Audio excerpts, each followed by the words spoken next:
Well, guys, another amazing episode of Christianity over Islam with Sam Shamoun, and this time around, he is debating the Muslim faithful in a very heated debate. As a Muslim man says, Islam protects women, and he gets decimated in this amazing episode of this debate. Let's watch this video.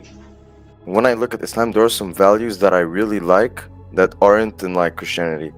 For example, like women covering themselves like fully. I think that's something like, for example, people in like in United States, they mock like the niqab, and I think that it's very something beautiful, because who doesn't want his woman to be fully Really? covered? Who wants to show That's what you think makes it beautiful? Yeah. Okay, well, let me respond to that. Because you follow the Sunnah, you believe in hijab. There are people who are Quran-only Muslims who say that's not what the Quran teaches. They say it's cover your bosom, not your head. But that's another debate. You looked at this one aspect and saying it's beautiful. But my topic today, which we didn't get into, is when I look at Christianity, the New Testament, and Jesus and Paul, and what they say about women, it makes me hate Islam. I'll give you an example. Can you, according to chapter 4, verse 34, if your wife is rebellious and you warn her, she doesn't listen, and you banish her, she doesn't listen, can you beat her? Yes, without causing injury. Well, the Quran doesn't say that, and there are hadiths that a man bruised a woman, but put that aside. So you're telling me you'd be okay seeing your father beat your mother if she's rebellious, and that's beautiful about Islam? Yeah, I mean, again, Be honest. So if your father was a devout Muslim and your mother rebelled and he beat her, even if he didn't leave a mark, he slapped her, you're okay with that? I mean, in some sense, he's got to do what he's got to do. Oh, I see. So your daughter is married to a Muslim man and you love her, and he fears rebellion on her part and he slaps her in the mouth. He's got to do what he's got to do. No, even your response shows you're troubled by that. That's okay. Secondly, we're told in Deuteronomy 21, 10 to 14, this is 22 years before Muhammad. We're told that if Israel goes to war, because they're going to get attacked, they find a captive woman and she's beautiful. You can take her, but you can't touch her. You give her a whole month to mourn, grieve for the death of her father and mother. And the sign of mourning at that time was to shave your head, have her change your clothes and put on fresh clothes. Then after a month, you marry her, make her your wife. And if you divorce her, you let her go, set her free, you can't sell her. According to your prophet, chapter 4, verse 24, and the authentic sunnah, and I'll give it to you, says when Muhammad went to war, they took married women captive. Their husbands were alive. The men wanted to have sex with them, but they were feeling ashamed because their husbands were alive. So Allah sent down the ayah saying, forbidden for you are married women except those whom your right hands possess. So here it says, since you've taken them captive, they're your right hand possession. It doesn't matter they're married. They're yours. You can have sex with them, but make sure they're not pregnant first, and then you can sell them. Are you okay if you're living at the time Muhammad? Be honest with me. God sees your heart. Are you okay if you're living at the time Muhammad? You are not a Muslim. You're a Christian or a Yahudi or pagan. The jihadis come, there's a war. They take you captive. They take your father captive. They take your mother captive. They take your wife captive if you have one. And they have sex with your mother and your wife and sell them. Because once they capture you, you are their property. You okay that Muhammad did this? Well, I mean, if I pay jizya, will they still do it? Buddy, Muhammad did it to people at Autas. He had their women taken captive and he had them had sex with them. So if you pay jizya, good for you, your women don't get raped. What I'm saying, would you be okay if you were there and Muhammad and his followers did that to you, to your mother and your wife? No, I wouldn't Say it love it. I wouldn't like it. So then why are you a Muslim, dude? Give it up, man. Your prophet is wicked, brother. I'm being honest with you. So you say the things I like about Islam, but you ignore all the evil and filth. On top of one more I'm going to give you, which is nowhere in the Bible, because the Bible assumes a woman has to be mature enough to be married off. Your religion in chapter 65, verse 4, and I'll give you the Hadith Bukhari, Muslim, and Ibn Kathir, talks about talaq, divorce. You don't have daughters, I do. I have a 13 or 11, may they outlive me. But if someone came to my 13-year-old or my 11-year-old and wanted to have sex with them, I'd be in jail for murder or he's going to have to kill me. But let me read to you. Talaq, chapter of divorce, it's talking about iddah. The iddah is the waiting period. If you marry a woman, you had sex with her, you divorce her, she has to wait 3 months. That's the iddah. If there's no sex, there's no iddah, no waiting period. Chapter 65, verse 4 of the Quran. And those of your women as have passed the age of monthly courses, they can't menstruate anymore, that's menopause. For them, the iddah, prescribed period, meaning how long must they wait, if they're divorced, to remarry. If you have doubts about their periods, it's 3 months. Now watch this. And for those who have no courses, they are still immature, who have not menstruated yet, have not had their periods because they're young girls who are premature. Their iddah is 3 months likewise. Your Quran says that you can marry girls, minors, who haven't had their periods, and have sex with them and divorce them, and they wait 3 months to be married again. Be honest with me before God. You're okay if a 54-year-old man writes a contract to marry a 9-year-old who hasn't had her period playing with dolls, and he sleeps with her and he penetrates her, then divorces her so that she can be married off to someone else. Would you be okay with that?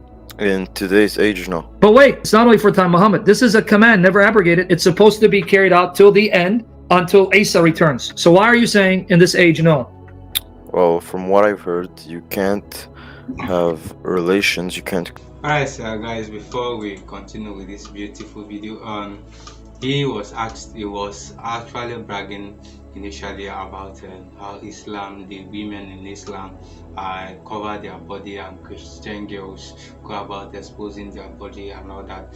And then Shamoun brought to his notice the practices in Islam that he does not know about, where Shamoun asking the question if he's okay with the Quran verse that allows a man to beat a woman, and to my shock, he said that yes, that he will allow it without it if it will not cause the woman injury. Can you imagine such a outrageous comment, that he will beat his woman except it doesn't cause her injury?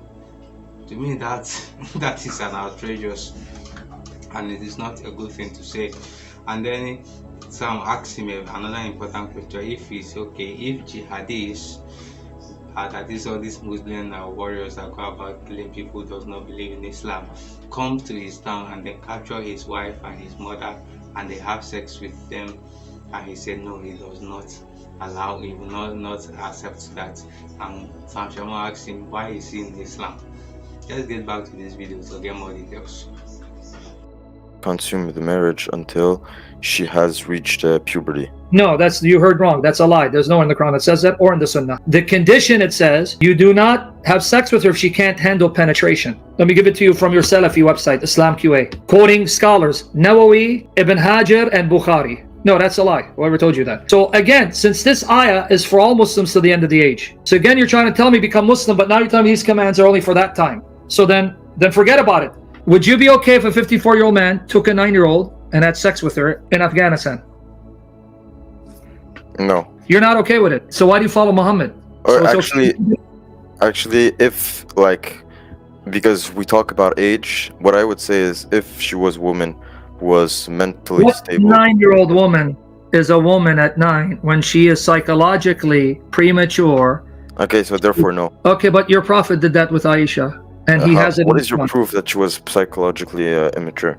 I mean, at Because that time you had 16-year-olds leading wars. Playing with dolls and on swings. How many mature women play with dolls and play on swings? Okay, do you have any proof that Yes, at that time, 1400 years? No, not that. I know she played with dolls, but you know you are now a dirty bastard. You know that, right? Now you just proved you are a dirty bastard because you want to justify that your 54-year-old pervert slept with a 9-year-old. And what proof I have? It says she was premature minor playing with dolls. So if you see a young girl playing with dolls, that's not proof that she's a minor. So go mount her with your erect penis. You see, now you sound like a sick, dirty bastard.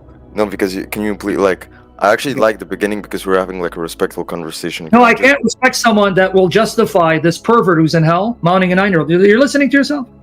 Yeah, but can I just let me finish my point, please? Okay.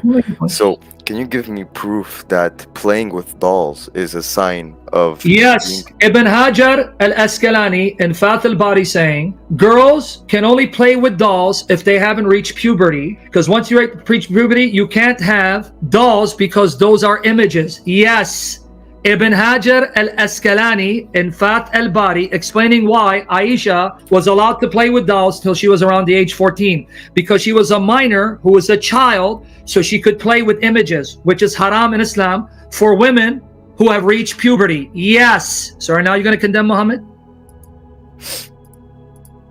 Again, it would be hypocritical if I didn't. Oh, but it wasn't hypocritical for you to say, well, can you give me proof? And I give you the proof. And now, well, it'll be hypocritical of me to say, Ibn Hajar al-Asqalani in his commentary in Bukhari, he says, the reason why Aisha played with dolls when she was taken to Muhammad's home until she was 14, time of Khaybar, is because she was a minor who hadn't reached puberty. Do you have like any other of the ulama who have said Buddy, anything? if I have to convince you that your pervert molested a 9-year-old, you need to go, man. Keep following this religion. Okay, we'll talk later. Okay, is it okay if I contact you another day? Yeah, contact me later. But please, go think what you just said, dude, because everyone got disgusted that you justified us. Come back, we'll talk more. You have my Skype. Okay, thank you. Have All a right. good day. Okay, take care. Welcome back, guys. I believe you're able to learn something new, and at the end of the video, honestly, it was a very, very disgusting moment with what this guy was saying. And one of the main points that disgusted me was the part where he said when Shamoun asked him if he will allow a man of over 54 years of age to have sex with his daughter of 9 years. Remember, in the Quran, Muhammad got married to Aisha at the age of 9, and then Shamoun asked him this question. He said, in this modern time, he will not allow it, which means that the teaching of the Prophet varies with time and age, and it is not a constant practice, which means that Islam cannot be trusted, because since the teaching varies, it cannot be trusted, because truth does not change with time. Truth is always constant at all times. And then Shamoun asked another question, if he is allowed, or it is okay for men to beat their women. You know, in Islam it is allowed to a certain degree, but we know to which degree, because as from the story of Aisha and the other woman, where the husband beat her to the point that her skin was as green as her veil. And then Shamoun asked him that question, and he said yes, it is allowed without causing the woman injury. I hope you're now learning this disgusting things here and other wrong practices in Islam. Guys, I believe you've learned something. Let's know what you've learned in the comment section, and also don't forget to like, share it to your family, and also subscribe to the channel for more videos. Thank you.